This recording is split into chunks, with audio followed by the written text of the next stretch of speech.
this off temporarily. Ooh.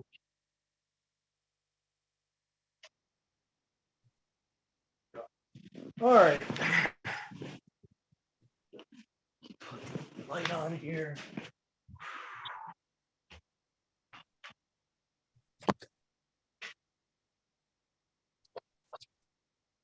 All right. We're live right now. Shabbat Shalom. YouTube. All of our brothers and sisters out there on YouTube land.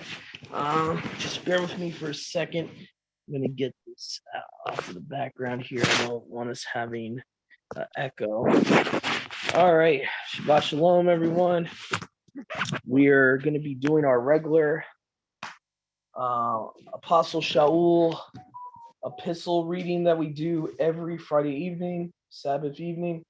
Just bear with me, guys. I'm trying to put all sound of my phones off. Let's see here. There's no interruptions here. Okay. So let me see what I'm going to read from here.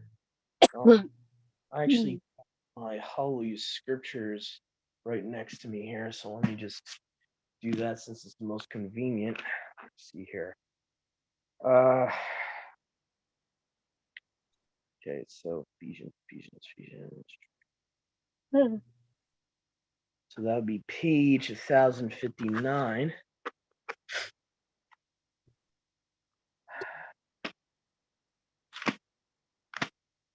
Okay, I'll start us off here.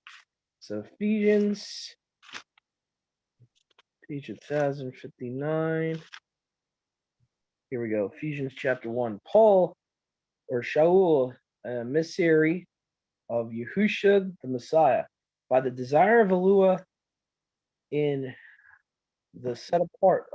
By the desire of Elohim to the set apart ones who are in Ephesus and true to Messiah Yahushua. Favor to you and peace from Yahuwah our Father and the Master Yahushua Messiah, Baruch be Elohim, the Elohim and Father of our Master Yahushua Messiah, who has baraked us with every spiritual gift. Spiritual baraka, my bad, with every spiritual baraka in the heavens in Messiah, even as he chose us in him before the foundation of the world, that we should be set apart and blameless before him in love, having previously ordained us to adoption as the sons through Yahushua HaMashiach to himself, according to the true pleasure of his desire. So what's interesting here is, again, it says ordained us. Previously ordained us to adoption. What does that mean? It means that he predestined you to be grafted in. That's what it means. To the praise of the esteem of his favor, with which he favored us in the beloved. Interesting. I'm going to write that down because Paul is using a title there that you don't see too frequently in the canon. He's calling Yahushua the beloved there. So let me just write that note down. What verse is that, Mom? Was that verse 6? That is verse 6. Yeah. So Ephesians 1:6, Paul, being the scholar he is, and I'm pretty sure he knows of other books, is using a title found in certain first century extra biblical literature. He's using a title called the Beloved. Now, he could be just quoting from the Septuagint or older versions of the Tanakh that use that title for Yahushua quite frequently, or he could be quoting from an inspired source that we don't have today. But there are extra biblical literature that use the same title for Yahushua almost as a title or even a name for him in certain literature. So I just find that interesting that Paul calls him the beloved there in verse 6, which you can find a concept of this in Matthew 3. I think it's 17. He says, "This is my beloved son, who I'm well pleased with." So, yeah. And I forget there's a verse that I'm thinking of. Remember that verse in Chronicles or something, Mom, where it says he actually calls Israel the beloved? Let me just see here if I can find that real quick. It says like something like the magnificent one of the firmament. Of the You are so cute. Yes, you are. here. You're cute. You're cute. Who is here we go. It's actually only in the LXX, I think. Let me just check real quick. Deuteronomy 32:26 says, "There is not as the Alua of loved, he who rides upon the heaven, your helper, and the magnificent one of the firmament." So this is, I wonder if the Masoretic even has it worded like that. Let's see here, but that's very interesting. Deuteronomy 32:26.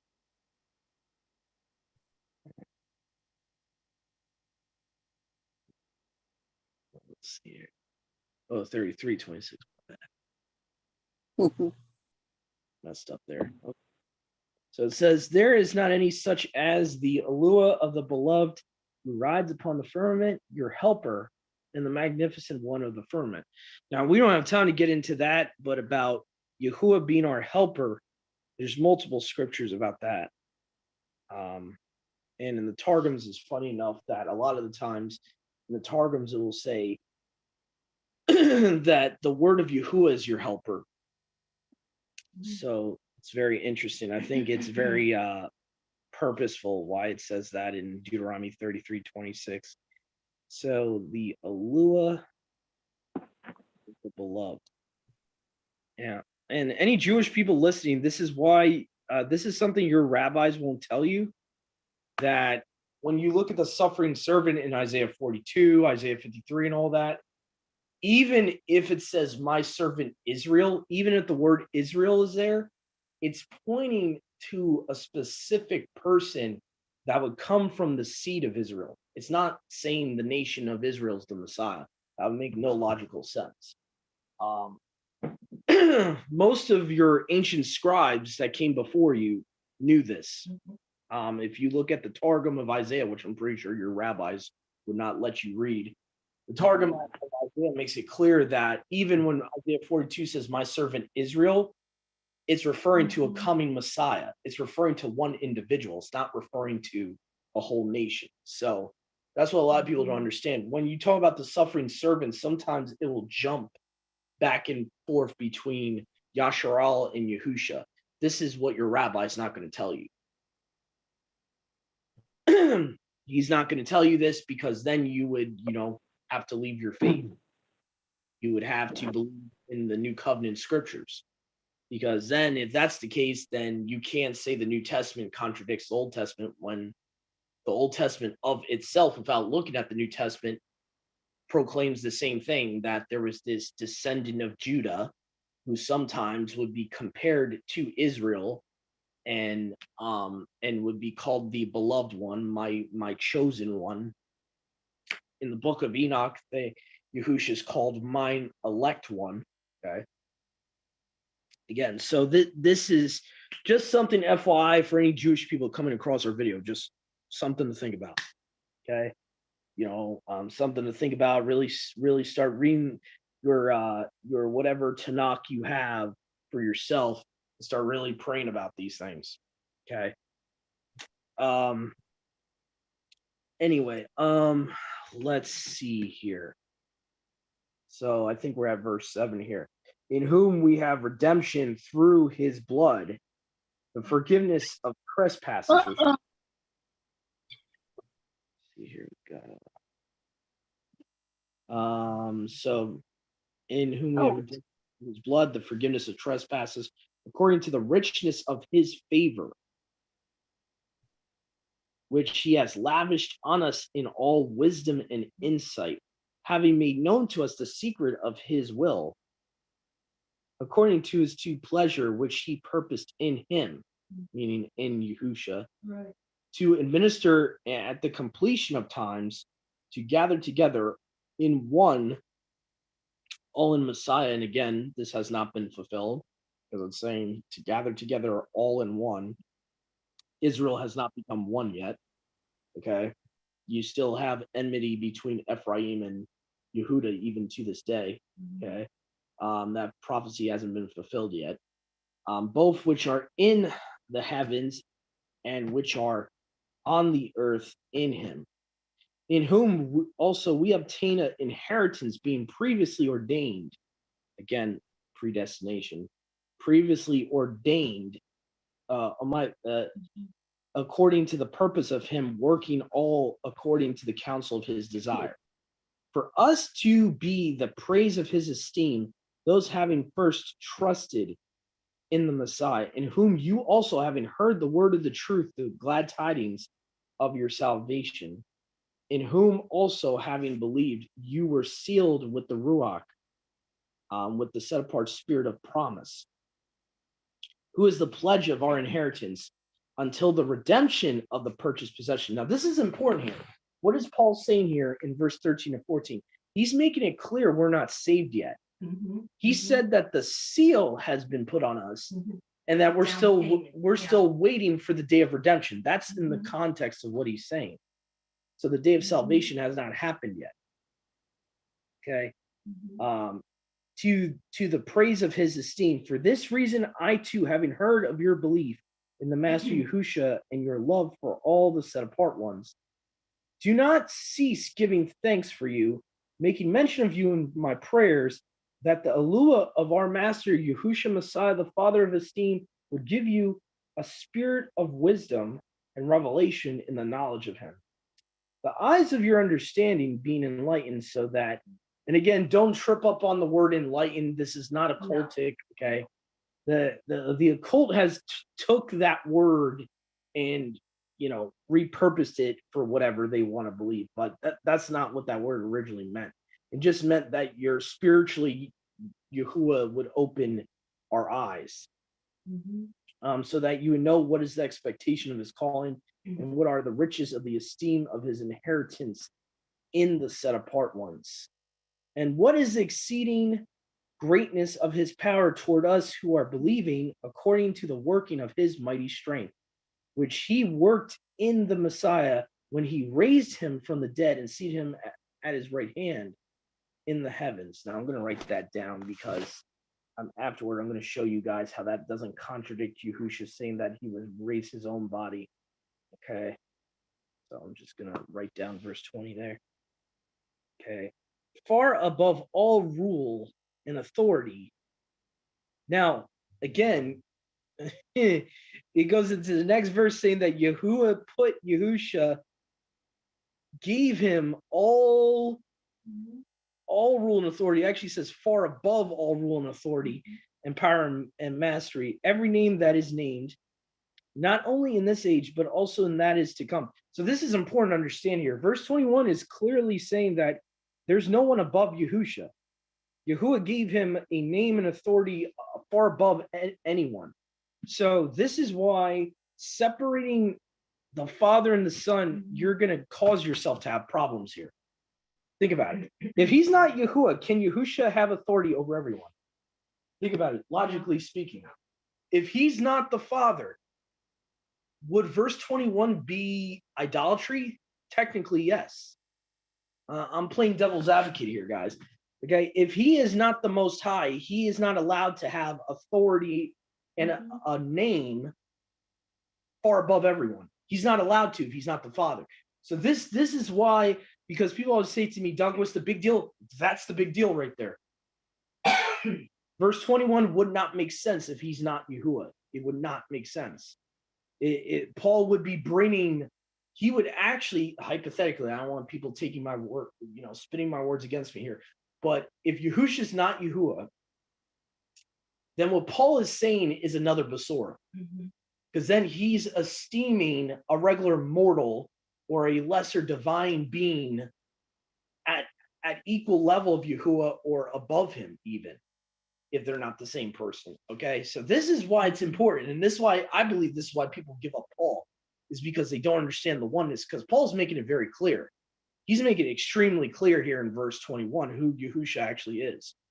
So I don't want you guys getting confused, because earlier in the chapter it calls Yahuwah the Father and mighty one of Yahusha Messiah. So a lot of people get tripped up by that.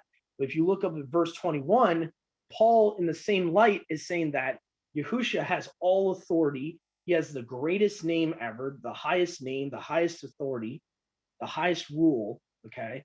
Which means that he would be sitting on the throne in heaven, okay? Not only in this age, but also in that which is to come.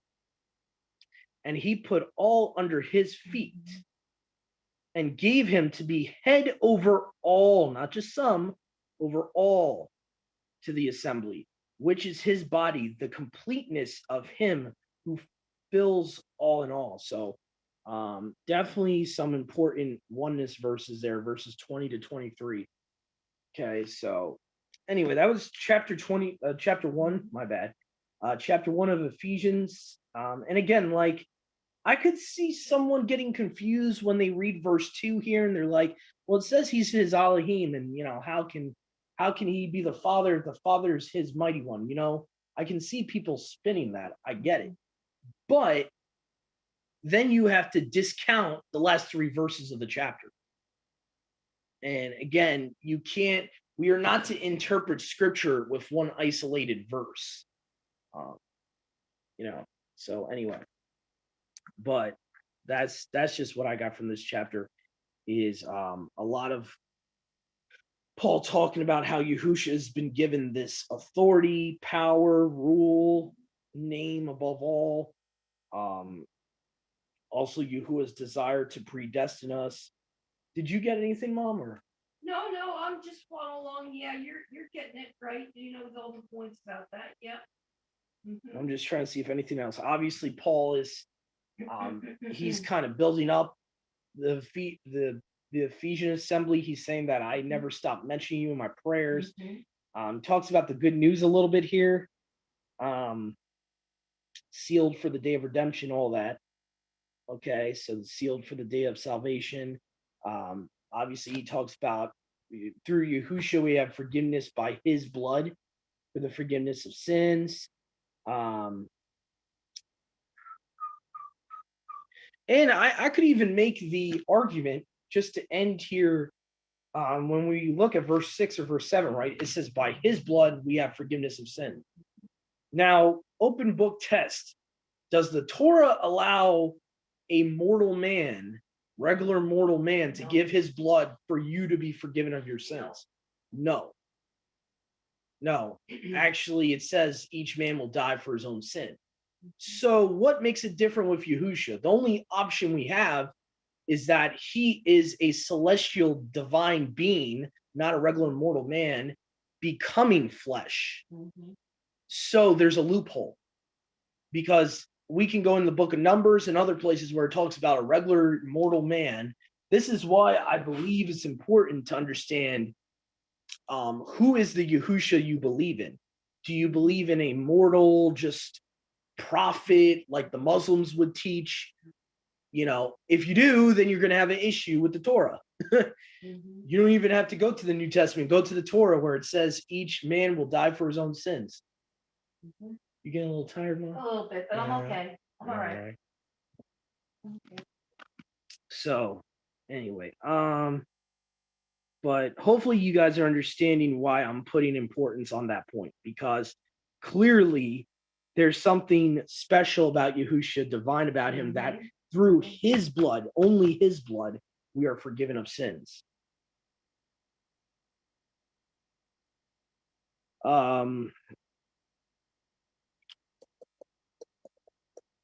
He who knew no sin became sin.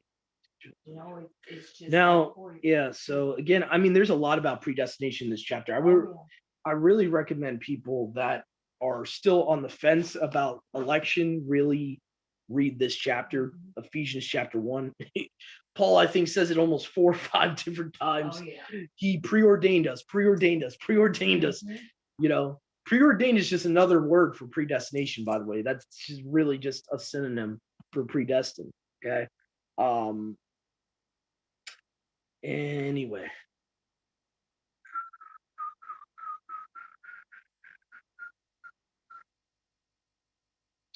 Okay. All right, Brother Dennis, would you like to read chapter 2 for us? Chapter 2? Yeah. All right. Can you hear me okay? Perfect. Okay. Let's see. And you were dead in trespasses and sins, in which you once walked according to the course of this world, according to the ruler of the authority of the air, of the spirit that is now working in the sons of disobedience, among whom also we all once lived in the lust of our flesh, doing the desires of the flesh and of the mind, and were by nature children of wrath, as also the rest. But Elohim, who is rich in compassion, because of his great love with which he loved us, even when we were dead in trespasses, made us alive together with Mashiach. By favor you have been saved, and raised up together, and made us sit together in the heavenlies in the Yahushua Mashiach, in order to show in the coming ages the exceeding riches of his favor and kindness toward us in Yahushua Mashiach. For by favor you have been saved, through belief, and that not of yourselves. It is the gift of Elohim. It is not by works, so that no one should boast. For we are his workmanship, created in Yahushua Mashiach unto good works, which Elohim prepared beforehand that we should walk in them. Therefore remember that you, once Gentiles in the flesh, who were called uncircumcision by what is called the circumcision made in the flesh by hands, that at that time you were without Mashiach, excluded from the citizenship of Yisrael, and strangers from the covenants of promise, having no expectation and without Elohim in the world. But now in Yahushua Mashiach, you who once were far off have been brought near by the blood of the Mashiach. For he is our peace, who has made both one, and having broken down the partition of the barrier, having abolished in his flesh the enmity, the Torah of the commands and dogma, so as to create in himself one renewed man from the two, thus making peace, and to completely restore to favor both of them unto Elohim in one body through the stake, having destroyed the enmity by it. And having come, he brought as good news, Besorah, peace, brought to you who were far off, and peace to those near. Because through him we both have access to the Father by one Spirit. So then you are no longer strangers and foreigners, but fellow citizens with the set-apart ones and members of the household of Elohim, having been built upon the foundation of the emissaries and prophets, Yahushua Mashiach himself being chief cornerstone, in whom all the building, being joined together, grows into a set-apart dwelling place in Yahuwah, in whom you also are being built together into a dwelling of Elohim in the Spirit. Yeah.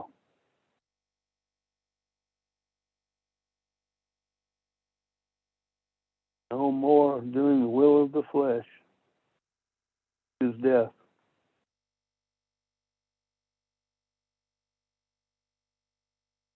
Great commission we've been called to. Yep. Yeah. Yep. So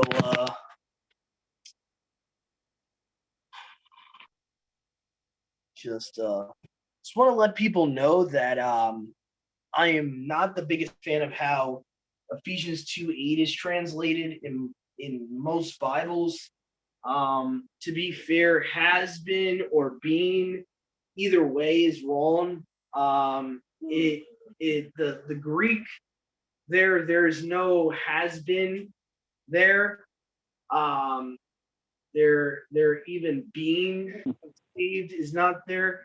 Saved is there, but it seems to be in a present or future tense. So, like for example, that Greek word sozo, almost everywhere else shall be saved. Almost everywhere else in the Bible. So I'm just not a big fan of the way most translators put that verse because it gets people thinking that they're already saved right now. They've already been given eternal salvation right now. And unfortunately, either due to ignorance of the King James translators or whatever, they have, basically they mistranslated the Greek. And so it should have said, just like Matthew 24:13 says, or I forget which exact verse it is, but it says, he who endures to the end shall be saved. That's how Ephesians 2:8 is actually, it's actually supposed to say we have not, it's not of works. So like when you look at Ephesians 2:8 from the Greek, it should actually be read as, for by favor you shall be saved. Have been is not there in the Greek. So it should say, for by favor you shall be saved through faith, and not of yourselves. It is the gift of Yahuwah. So that type of reading actually agrees with the rest of Scripture, especially the rest of the New Testament. Paul even says himself that the day of salvation is not here yet. So when we look at that, it's important to understand have been is a mistranslation. It should say shall be saved. And I'll just show you guys what I mean from the Greek. I'll give you proof here. Have is not even in the Greek. Okay. So let's see. It says, for by favor are you. Okay, you is there. So from the Greek, it would be the most honest way to translate it from the Greek is, for by favor you are to be saved through belief, and it's not of yourselves, it is the gift of Yahuwah. That's how it should have been translated. Because the word you is there in the Greek, but has been or have been, it's not there. So making it past tense is very dishonest. That's not what it is. So unfortunately, a lot of Baptists, all they have is the King James or whatever version that says has been. Adding there in the verse has been is giving the wrong idea. So anyway, but you can look up that Greek word for yourselves in the Strong's Concordance. It's sozo. And I would say, I think it's like 80-90% of the time in the New Testament, it's either used as a present or future tense word. It's never used as a past tense. So if it is, it's very, very infrequent. I haven't seen much of it being used in a past tense. So I believe that's how it should be translated. Anyway, so that takes that confusion out of there, because I see people say, well, Ephesians 2:8 says we're already saved, but actually it doesn't.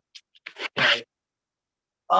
For we are his workmanship, created in Messiah Yahushua for two works, which Elohim prepared before that we would walk in them. Therefore, remember that once you, the non-Judeans in the flesh who are called the uncircumcised, by that which is called circumcision. Now, this is what we have to understand. This is why I really, really recommend looking up the debates of the first century. The circumcision was a party. It was not just about being ethnicity. It was a party. If you were of the circumcision, you were part of these sects that the Pharisees led. The Pharisees led these sects of, basically, they would have these sects that believe you can't, that Yahushua's sacrifice wasn't enough. You have to be circumcised, physically circumcised right away as a new believer to be saved. So when you see the word, the circumcision, Paul's talking about the circumcision party. So it's important to understand that the circumcision party people were people that believed. It wasn't just belief alone in trusting Yahuwah, but that your works got you into the kingdom. So that's what I mean. So, and a lot of people in this walk are falling to the same false basora of belief plus works. Now, am I saying that just because our works can't save us, we're not supposed to keep the law? No, I'm not saying that. What I'm saying is your own works that you physically do of the Torah cannot and will not get you into the kingdom. Yahushua's blood is what gets you into the kingdom. That's what Paul's talking about here in context. Okay? And the circumcision party did not believe that was enough alone. They believed you needed his blood plus something else. And specifically the work of circumcision, physical circumcision. They thought someone could not get into the kingdom unless they were physically circumcised, which would actually contradict a lot of things, because if you think about it, right? Let's say Abraham died, right, before he could get circumcised. Are you telling me Abraham's not going to get in the kingdom? Think about it. So Yahuwah didn't even tell Abraham, he didn't command him to get circumcised until he was like 100, okay? So Abraham was called way before he was 100 years old. So that means Yahuwah had him keeping the rest of the Torah without getting physical circumcision for years upon years upon years. So circumcision obviously is not the higher matters of the law. Mm-hmm. It is part of the law, but it's not the higher. Mm-hmm. It's not the most important things of the law, but it is required in the Torah. And obviously, circumcision is not done away with. That's not what Paul is saying. Mm-hmm. But what he's saying is circumcision is not a prerequisite for salvation. That's the point he's trying to make. You physically getting your little thing circumcised is not what gets you into the kingdom. That's the point he's trying to make. That's the point. And the Pharisees would do that. They would say, oh, well, you got to do this. You got to keep the whole law perfectly right away to be saved. It wasn't enough. Yahushua's blood wasn't enough to them. So this is something we need to understand historically, what it means. What does the circumcision mean? Paul is not saying to do away with the commandment of circumcision. He's talking about a party. He's talking about a sect of the Pharisees and the Sadducees. Okay, that you were at the time separate from Messiah, alienated from the commonwealth of Israel. Now that should be a pump the brakes moment there, especially if there's any Christians watching. Any Christians watching. So anyone that, if you believe you're serving the true Messiah, here's the test. Here's the open book test. Okay, who is the bride of Messiah? Is Israel the bride or the Christian church? If you believe the Christian church is the bride, then you've been taught another message and you've been taught another Messiah. And I say that with all sincerity in my heart. But you have been lied to, okay? Right here, Paul is saying before they were believers, they were aliens to Yahuwah because they were not part of Israel. If you are not part of Israel, you are alien to him. You are a stranger to him. He doesn't know you. Matthew 7:7, okay? So for you to be a child of the Most High, by default, you have to be grafted into Israel. Hey, I don't make up the rules, guys. This is scripture here. I don't make up the rules. This is how it goes, okay? So, but the lie that we've been sold is that we can stay Gentiles. If anyone out there can give me a book, chapter, verse on that, where when Paul was preaching to the Gentiles and they started believing in Yahushua, nowhere does Paul say you stay a Gentile. Nowhere. He actually says the opposite. He's like, you were Gentiles according to the flesh. Past tense. So once we believe in Yahushua truly with our heart and start wanting to obey him and receive the true good news, at that moment, you have been grafted in, whether you realize it or not.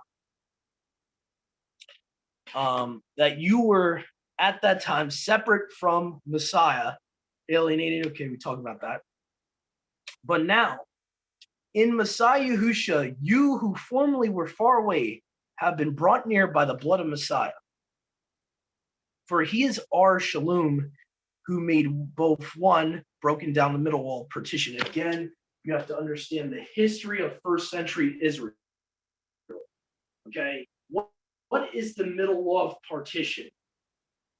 I personally believe when you look at historically what was happening back then, Yahusha was, part of his goal was to bring the north and the southern houses back together. They were at enmity with one another. And still to this day, there's some enmity still left that hasn't been fully fulfilled yet. But what he did was he partially fulfilled, I believe on the stake, what he did was he partially fulfilled the sticks of Ezekiel. I believe that's what the purpose of, part of the purpose of him being hung on a tree was to not just, wash away our sins, but also to make the two one. And we see Paul talks about that right here. So again, I know a lot of people have different interpretations of that. Personally, I believe it has a lot to do with the Yahudim at that time, or the southern house that was in the land, being at enmity with the Samaritans in the house of Israel. So anyway, having abolished in the flesh the hostility, the law of commandments contained in ordinances. So maybe I'm wrong here. So maybe this is actually giving us context here. So it seems like the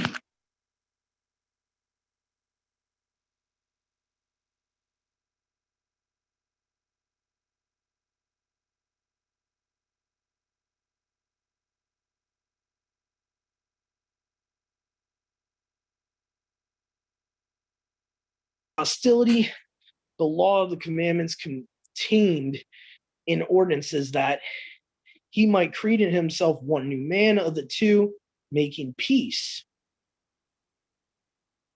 and might reconcile the both in one body to Alua through the stake, by which he put to death their enmity. Okay?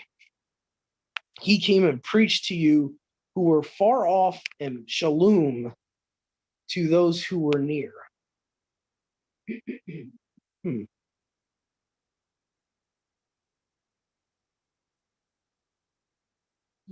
Interesting that it seems like only the Westcott Horde text has peace there. The other manuscripts don't have peace. Like the one that the King James uses doesn't say peace. It says, who preached peace to you which were far off, and to them that were near. Okay, that's a little weird. Okay. So it seems like the Westcott Horde adds peace a second time. Huh. For through him both have our access in one spirit to the Father. So then you are no longer foreigners and non-citizens, but you are fellow citizens with the set apart ones and with the household of Alua. And again, the set apart ones is Israel. Okay. Being built on the foundation, the apostles and prophets, Messiah Yahusha himself being the chief cornerstone, in whom the whole building fitted together grows into a set apart place, or set apart temple in Yahuwah, in whom you also are built together for a habitation of Alua in the spirit, not the temple, a temple. It's key difference there. So anyway, that was chapter 2. I think a lot of this was self-explanatory.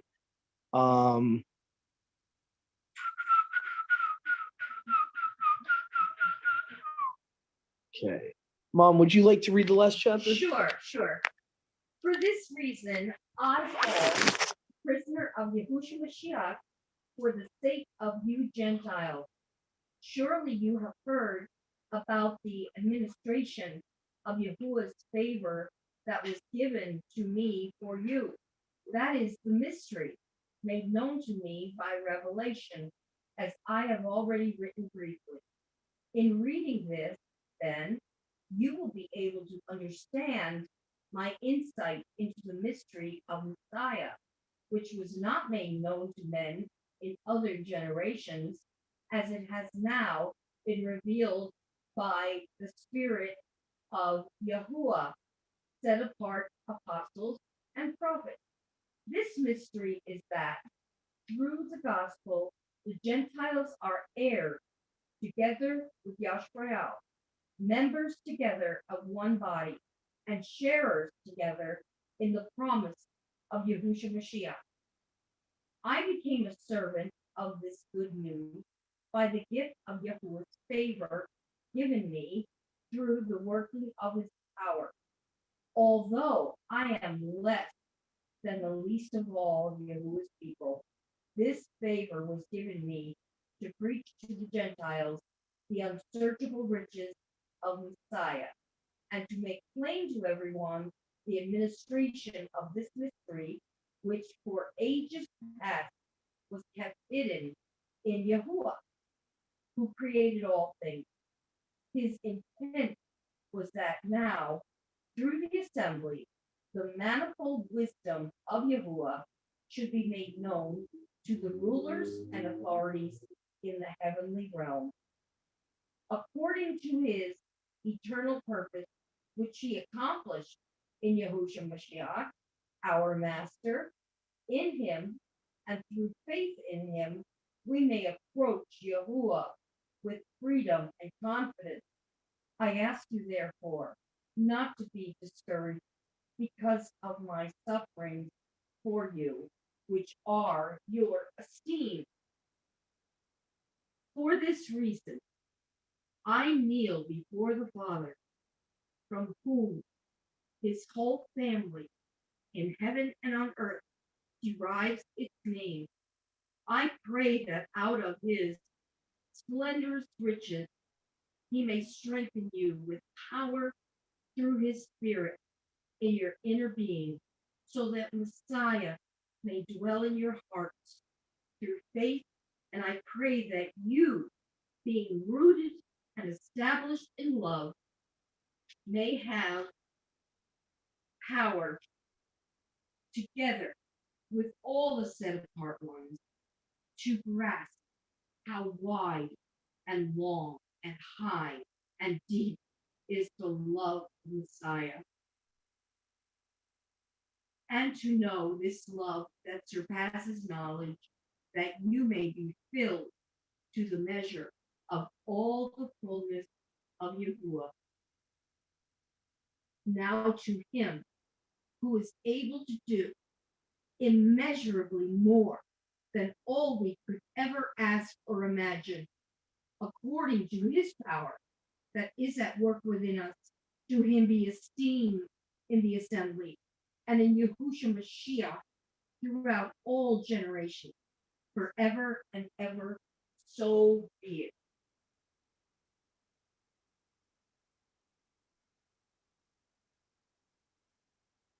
Hallelujah. Beautiful, beautiful writing, man.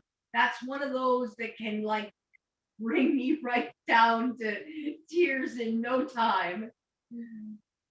I love the part where he says, for this reason, I kneel before the Father, from whom his whole family in heaven and on earth derives its name.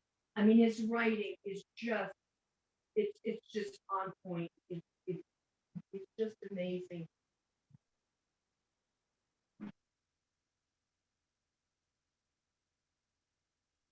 It's kind of beyond my recognition how, we hear people all the time wanting to rip out the letters of Paul out of their Bibles. How can you read scripture like that with emotion and truth like that, and think that that is not inspired of the ruach of our Father? That blows my mind that there can be people. I guess it's just a reality of where the world is. You know, Paul doesn't stutter. Yeah. Paul lets you know. You know, he's not going to worry about stepping on toes or whatnot. He's going to tell people, he's going to tell point blank what is not in the kingdom. What is not in the kingdom. And people don't like that. People don't like to be told that they're wrong, or even worse, that they won't be in the kingdom. Oh boy, that's why they don't like his writings, because it hits home. So this is why sometimes I'm not a big fan of the modern Bibles like the NIV that use the Westcott Fort manuscript. Verse 6 here, I have a little translator note here on my Bible app that says the Textus Receptus reads his instead of the. Now, why does that make a difference? Because it will say fellow partakers, this is how the Westcott Fort would read, fellow partakers of the promise. Now, the Textus Receptus that the King James uses says fellow partakers of his promise. Now, who is his? Yahuwah's. Why is that important? Because it's pointing out whose promise it is. Yeah. And so to say the promise, well, Yeah. who gave the promise? So Right. that's a little difference there that I think is ridiculous that a manuscript would change that. Other than to take Yahuwah out of it for whatever reason. But that's why I'm more of a fan of older Bibles that use a different manuscript than the NIVs or the ESVs or NLTs or what have it. So anyway, I thought that was a big difference there. Again, the common theme of, fellow heirs with the Hebrews, with the Israelites, fellow heirs. So Paul makes it very clear that the Christian church did not replace Israel. Okay, he makes it very clear.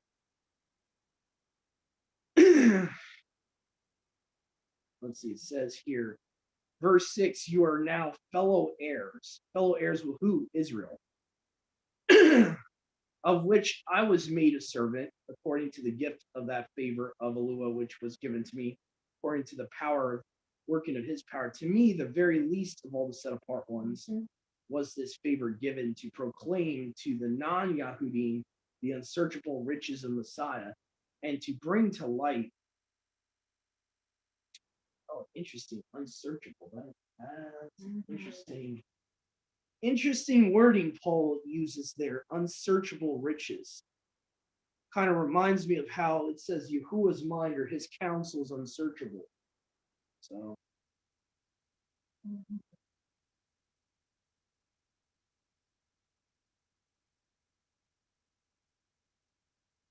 I know it's getting kind of late here. I think we're going to end this study. At this point, there's really not much else to bring up. Again, the only thing else I would want to bring up is don't get tripped up if your translation says agency or dispensation. Some translations in this chapter for administration will say dispensation. The Christian church has turned that into something else. Now, this is why, man, I really recommend people read from multiple Bibles. Verse 9 is not supposed to say administration. This is really weird, man. So verse 9 is supposed to say fellowship instead of administration. So let's see how that reads. And to bring light for all what is the fellowship of the mystery which for ages has been hidden in Elua who created all things. Now, I could see,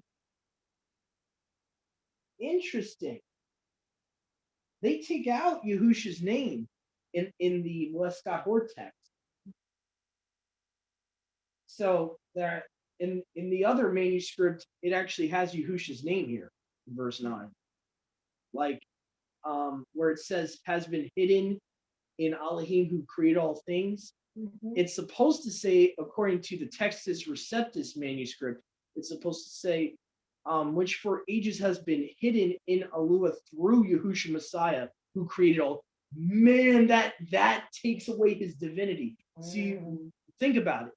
If Yahushua Messiah is in between Elohim and who created all things, what is it really saying? It's saying in Elohim through Yahushua Messiah, whom created all things. So it's saying that Yahushua created all things. You take one little word out of a verse and changes the whole verse.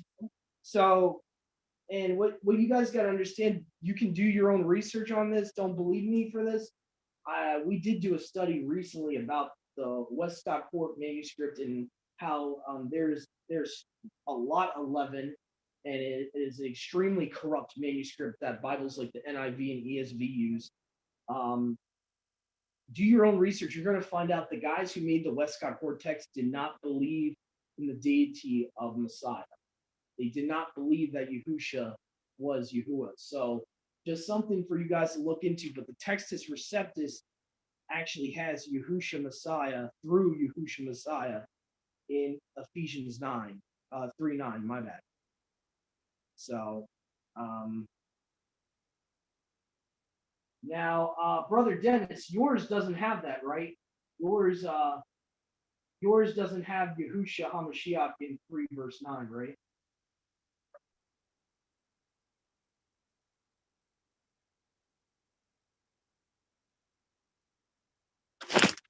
You there, Brother Dennis? Yeah, I was muted. Yeah, say that again. Your version of Ephesians 3:9 doesn't have Yahusha Messiah in it, right? Mine does. It does? Okay. It does. Okay, good. So they didn't use the West. Okay. Yeah, it says, and to make all see how this secret is administered, which for ages past has been hidden in Elohim, who created all through Yahushua Messiah. Yeah, Okay. mine says that too. Good. So they at least use the Textus Receptus, at least in that verse. Okay. So sometimes the ISR they'll switch to Westcott Hort in certain passages. All right. So at least that's good. Okay, yeah, because that's a big deal. That the Westcott Hort people, they did not believe he was co-creator, so I could see why they took that out. Why they would use a manuscript that didn't have Yahushua Messiah in there. Yeah, so most of the modern Bibles will just have it saying Elohim. So yeah, I'm kind of shocked that the ISR went with the Byzantine-based text there. So that's very interesting. They have a little footnote. Let's see here. Oh, see John 1:3. Good. So they actually list John 1:3 there. Yeah, that's good. So yeah, that's a big deal. That's why I am very anti Codex Sinaiticus for the New Testament. I am not big on these other so-called older New Testament manuscripts that the NIV want to put in their footnotes. Oh, we got the oldest manuscripts. If they're throwing out Yahusha's name like that, I don't want anything to do with your so-called older manuscripts. So, but yeah. So 3/8's a big thing. It's supposed to be. Let's see. I think the main two changes that the Westcott Horde did was verse 9, and then there was another one where it says administration instead of fellowship. So those were the two big differences that I saw. So trying to see if there's anything else. Eternal purpose, in whom we have boldness and access and reliance through belief in him. I pray, therefore, that you do not lose heart at pressures on your behalf, which is your esteem. For this reason, I bow my knees to the Father of our Master, Yahushua Messiah, from whom all fatherhood in the heavens and earth is named. He might give you according to riches of esteem. Messiah might dwell in your hearts. And this is giving us a clue in verse 17 here that Yahusha is the Ruach. because it says that he would dwell in your hearts. And we know that our bodies are a temple for the set apart spirit. So that's kind of interesting. It says that Messiah might dwell in your hearts.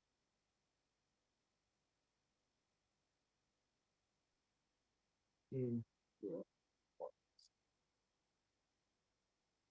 order that you might be strengthened to firmly grasp with all the set apart ones what is the width, length, and depth and height, to know the love of Messiah which surpasses knowledge, in order that you might be filled to the completeness of Elohim. Now, certain translations will actually even expand on that. Some translations will actually say surpasses all knowledge, depending on your translation. Let's see here. I forget which translation said that, but one of them did. Let me see here. It might have been the King James. Okay. Maybe I was wrong. Okay. Anyway.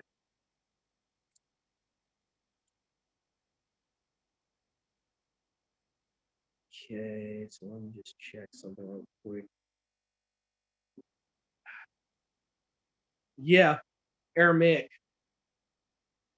To know the love of Messiah which surpasses all knowledge, that you may be filled with all the fullness of Elohim. Yeah, that to me is a pretty important difference there. The word all is there.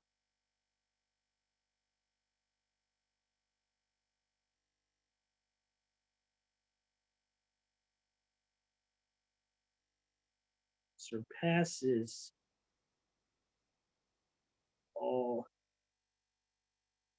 knowledge.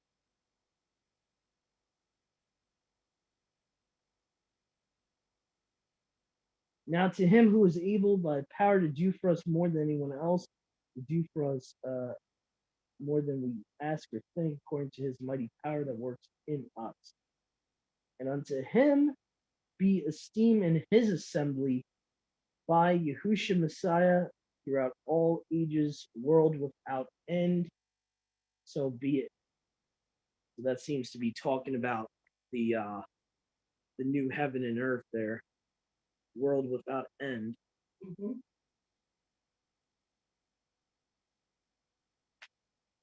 His assembly. And that's another thing. We don't have time for that in this study tonight, but that's another oneness connection. It says it's the Father's assembly, but you'll see in other places in the New Testament, even Paul will kind of go to the other side and say it's Yahusha's body. Mm-hmm. So pretty interesting to me.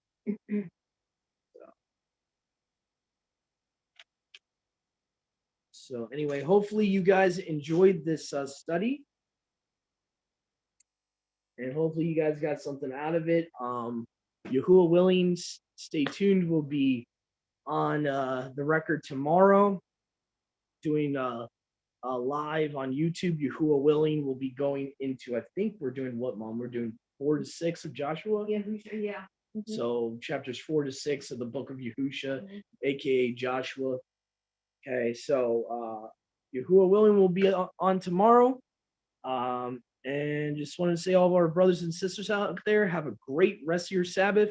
Shabbat Shalom, and have a good night.